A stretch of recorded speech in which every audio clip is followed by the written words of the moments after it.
트럼프 팀이 마지막 평온한 주말을 암시한 후 이란이 마비 상태에 빠졌습니다.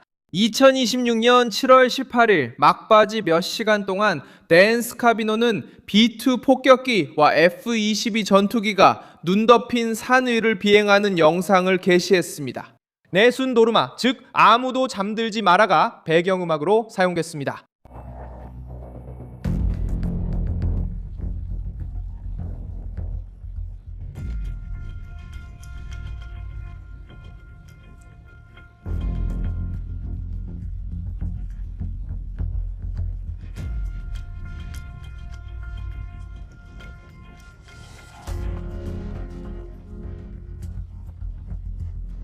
이 영상은 미국 중앙사령부가 이란 목표물에 대한 공격이 7번째 밤까지 이어졌다고 확인하던 바로 그 순간에 등장했습니다.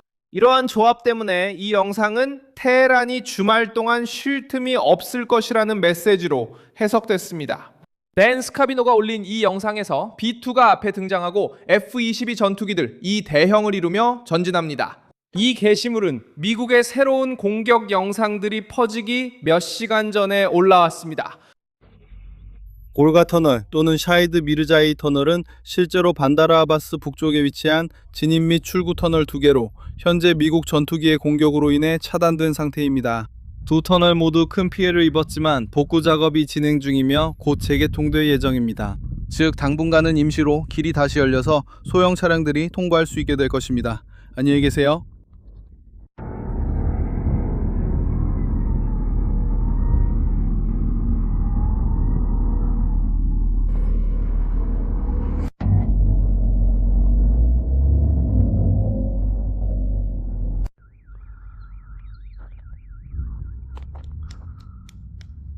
댄 스카비노는 트럼프와 관련된 일반적인 인물이 아닙니다. 2026년 7월 1일에 업데이트된 백악관 공식 보고서에 따르면 스카비노는 대통령 보좌관이자 부비서실장 그리고 대통령 인사실장으로 등재되어 있습니다. 이 마지막 직책은 정부의 중요한 직위에 임명될 인물을 직접 선정하는 역할을 합니다. 스카비노는 트럼프 곁에서 30년이 넘는 세월을 함께 해왔습니다. 그들의 관계는 1990년에 시작되었습니다. 그는 16살 때 트럼프의 골프채를 나르면서 인연을 맺었습니다. 이후 트럼프 가족의 클럽을 관리했고 디지털 전략을 총괄했습니다. 그는 대통령 선거 캠페인에도 동행했습니다. 그리고 대통령의 가장 가까운 측근으로 남아 있었습니다. 그래서 그가 이란과의 긴장이 고조되는 상황에서 군사 이미지를 게시한 것은 단순한 지지 게시물보다 훨씬 더 큰 의미를 가집니다. 몇 시간 후 폭스 뉴스는 미국 중부사령부의 것으로 알려진 새로운 영상을 공개했습니다. 영상에는 작전 중에 공격을 받은 지역에서의 야간 공격과 섬광이 포착되어 있습니다. 사령부는 미군이 감시 거점, 군사 물류 시설, 지하 무기 저장고, 그리고 이란의 해상 능력을 공격했다고 밝혔습니다. 전투기, 드론, 군함 등 다양한 수단이 이번 작전에 참여했습니다. 휴전이 깨진 이후 7일 연속 밤마다 폭격이 이어졌으며 이는 이란의 역량을 약화시키기 위한 연속적인 작전이었습니다.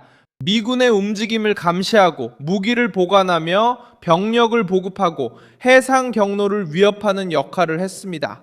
미국은 이 지역에 5만 명이 넘는 군인을 배치하고 있으며 이 병력들이 새로운 작전에 언제든 투입될 준비가 되어 있다고 밝혔습니다. 트럼프는 다시 한번 에너지 시설과 다리를 위협했고 이란 항구에 대한 해상 봉쇄를 재개했습니다. 이 압박은 테헤란이 해협에 대한 통제력을 줄이도록 강요하려는 것입니다. 또한 토르무즈 해협을 통해 이란 석유의 수출을 막고 정권이 전쟁을 장기화하는 능력을 제한하려는 것입니다.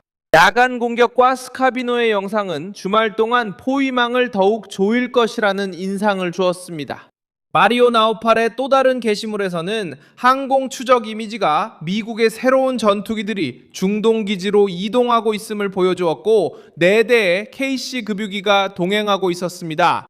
이러한 종류의 항공기는 전투기들이 더 오랜 시간 공중에 머물 수 있게 해주고 더 먼 거리로 이동할 수 있도록 합니다. 이 정보는 공개 비행 추적 정보에서 나온 것이며 펜타곤에서는 자세히 밝히지 않았습니다.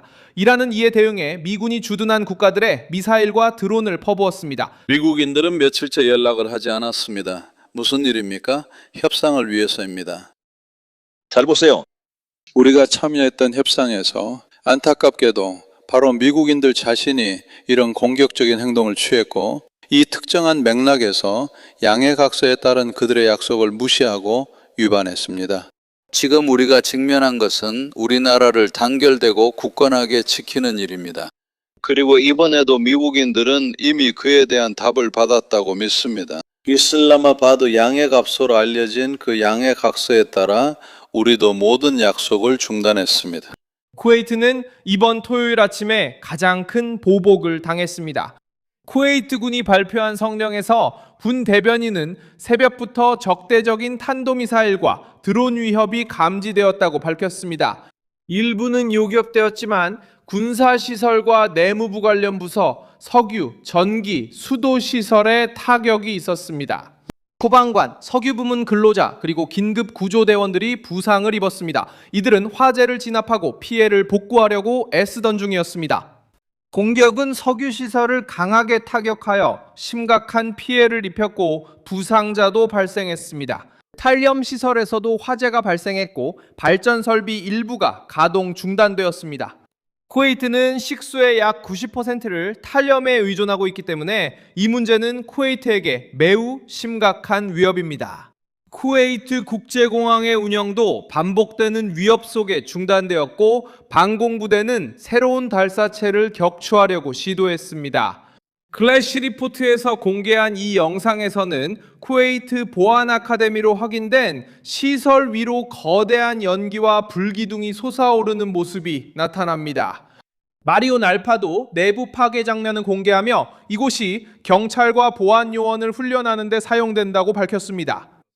분당국 발표에 따르면 내무부와 관련된 부문에 대한 공격이 확인되었지만 피해를 입은 모든 시설의 명단은 공개되지 않았습니다. 영상은 해당 장소가 아카데미임을 시사하지만 정확한 식별은 쿠웨이트 당국의 보다 구체적인 공식 발표가 필요합니다. 이번 공격은 이란 전략의 큰 허점을 드러냈습니다. 테헤란은 미국 군대를 받아들인 국가를 처벌하려 했지만 실제로는 물, 에너지, 석유, 국내 보안과 관련된 시설들을 공격했습니다. 이로 인해 쿠웨이트 정부의 분노가 커졌고 또 다른 아랍 국가도 방어체계, 소방대, 군대를 최고 경계태세로 올려야 했습니다. 미국의 주둔을 줄이기는커녕 이 정권은 오히려 더 많은 압력을 가해 기지와 전략적 경로에 추가적인 보호 조치를 취하도록 만들었습니다. 요르단에서는 오신트 디펜더가 공개한 또 다른 영상에서 지평선에 거대한 섬광이 포착되었고 이는 아와자크에 위치한 무아파크살트 공군기지에 중거리 탄도미사일 2발이 명중한 것으로 추정된다고 전해졌습니다. 이 기지는 미군이 주둔하고 있으며 이전에도 여러 차례 공격의 표적이 된 바 있습니다. 이란 국영TV는 미국 항공기가 파괴됐다고 주장했지만 로이터 통신은 이 주장을 확인할 수 없었다고 보도했습니다. 요르단은 자국 방공 시스템이 이란 미사일을 격추했다고 밝혔으며 실제 피해 규모는 아직 확인되지 않았습니다. 새벽에는 바레인과 사우디아라비아에도 경보가 울렸습니다. 이란은 바레인에 있는 미군이 사용하는 지역을 공격했다고 밝혔습니다. 사우디아라비아에서는 알카르즈와 알리안부에서 경보가 울렸으며 로이터 통신이 인용한 소식통에 따르면 미군이 주둔하고 있는 프린스 술탈 공군기지가 공격 대상 중 하나였다고 합니다. 이것은 약 3개월 만에 처음으로 이란이 사우디아라비아 영토를 공격한 것으로 이란 정권이 단기간에 벌여놓은 전선의 수를 더욱 늘렸습니다. 이란이 쿠웨이트, 요르단, 바레인, 사우디아라비아를 향해 공격을 가하는 동안 미국은 계속해서 이란 영토 내의 군사시설을 타격하고 있습니다. 7번째 밤에 선택된 목표들은 이 정권의 감시, 이동, 저장, 해상 능력을 제거하려는 시도를 보여줍니다. 테헤란은 여전히 미사일을 쏠 수 있지만 지하 저장고와 감시센터, 물류 네트워크가 밤마다 공격받으며 그렇게 할 수밖에 없습니다. 영상을 끝까지 시청해주셔서 감사합니다. 우리 프로젝트를 후원해주시고 화면에 표시된 픽스키를 통해 재정적으로 기여해주세요. 저희는 독립 채널로서 여러분께 정보를 제공하기 위해 노력하고 있습니다. 화면에 표시되는 픽스키를 통해 재정적으로 후원해주세요. 여러분께 진실을 알리기 위해 이렇게 하고 있습니다. 여러분의 후원이 저희에게 큰 도움이 됩니다.